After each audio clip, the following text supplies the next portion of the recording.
How to make public profile on Snapchat. Hello everyone, welcome back to our channel and today we are back again with a new video. So without any delay, let's get into it. For that, firstly open Snapchat application. Log in with your account details. After that, click on the top left corner to go to your profile and here simply click on public profile. So to simply add story, click on memories and choose the picture that you have taken using this account and add it in your story. Make sure you choose the title and cover as this will be appearing on your public profile. Then go to Spotlight and click on Post to Spotlight.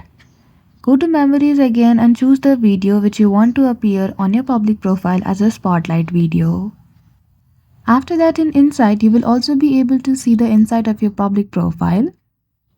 If you want to add a profile picture, click on your name beside it and simply upload a picture. And that's it. Just like that, you will be able to make your public profile on Snapchat. So I hope you found this video helpful. If you did, don't forget to give it a thumbs up and subscribe to our channel for such tutorial. Thank you for watching till the end.